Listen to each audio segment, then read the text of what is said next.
ముఖ్యమంత్రి చంద్రబాబు నేతృత్వంలో ఏపీ అంటే ఆంధ్రప్రదేశ్ కాదు, అడ్వాన్స్ ఆంధ్రప్రదేశ్ గా మారబోతుందని రక్షణ శాఖ మంత్రి రాజ్నాథ్ సింగ్ అన్నారు. పుట్టపర్తిలో advanced medium combat aircraft project శంకుస్థాపన కార్యక్రమంలో ఆయన మాట్లాడారు. రెప్పపాటులో శత్రువులను నాశనం చేసే 5వ తరం ఎయిర్ క్రాఫ్ట్లు ఈ ప్రాంతం నుంచి గగనంలోకి ఎగరబోతున్నాయని చెప్పారు. కర్నూలులో డ్రోన్ సిటీ ప్రారంభానికి సిద్దమైందని, యుద్ద రంగంలో డ్రోన్ టెక్నాలజీ ఒక గేమ్ చేంజర్లా నిలిచిందని రాజ్నాథ్ సింగ్ చెప్పారు. ఏపీ సంపూర్ణ అభివృద్ధికి దోహదపడేలా ఈ పరిశ్రమలు ఉపయోగపడతాయన్నారు.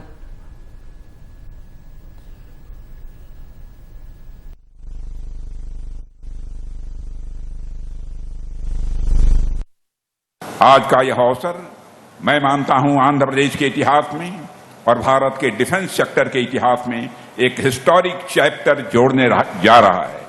अनेक विजनरी लोगों के साथ काम किया है, लेकिन टेक्नोलॉजी के प्रति जो जुनून, डेवलपमेंट के प्रति जो कमिटमेंट और फ्यूचर को प्रेडिक्ट कर पाने जो दूरदृष्टि हमें नायडू गारू में है, वह बिरले ही देखने को मिलती है।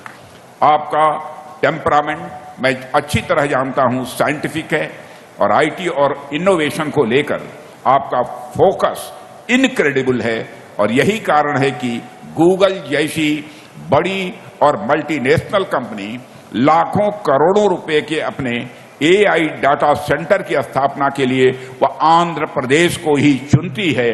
और मुझे पूर्ण विश्वास है कि आने वाले समय में नायडू गारू के नेतृत्व में एपी यानी आंध्र प्रदेश एपी यानी एडवांस प्रदेश बनकर उभरेगा।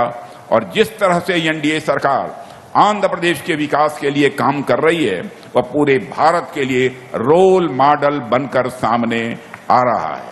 तो आज यहां एरोनॉटिकल डेवलपमेंट एजेंसी यानी एडीए के 5th generation advanced medium combat aircraft के लिए कोर इंटीग्रेशन और फ्लाइट टेस्टिंग सेंटर की फाउंडेशन स्टोन रखी गई है। यह भारत के लिए स्वदेशी फाइटर एयरक्राफ्ट के रिसर्च एंड डेवलपमेंट में अपनी भूमिका निभाती है। यह एक full fledged 5th generation steel fighter होगा, जो दुनिया के कुछ ही देशों के पास ऐसा फाइटर प्लेन होगा।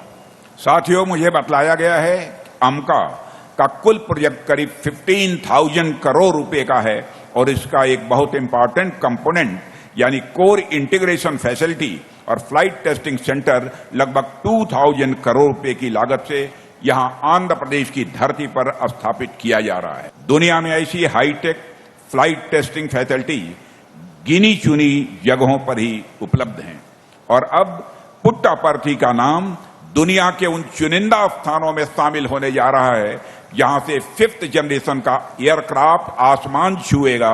और पुट्टापर्थी की धरती पर अब ऐसे एयरक्राफ्ट तैयार होंगे जो जंग के मैदान में पलक झपकते ही दुश्मन को नेस्त नाबूद कर देंगे। आज आंध्र प्रदेश में जो दूसरा प्रोजेक्ट प्रारंभ हो रहा है, वह है भारत डायनेमिक्स लिमिटेड का प्रोजेक्ट। बीडीएल रक्षा मंत्रालय का एक महत्वपूर्ण पब्लिक सेक्टर अंडरटेकिंग है, और यह स्वदेशी फ्यूचरिस्टिक अंडर वाटर सिस्टम्स का केंद्र बनाने जा रहा है।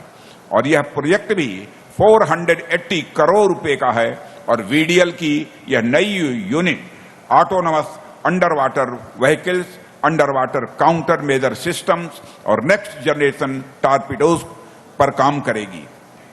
यह प्रोजेक्ट हमारी नेवी की क्षमताओं को बहुत बढ़ाएगी और हमारी ब्लू इकोनॉमी तथा समुद्री रक्षा के लिए एक गेम चेंजर साबित होगी।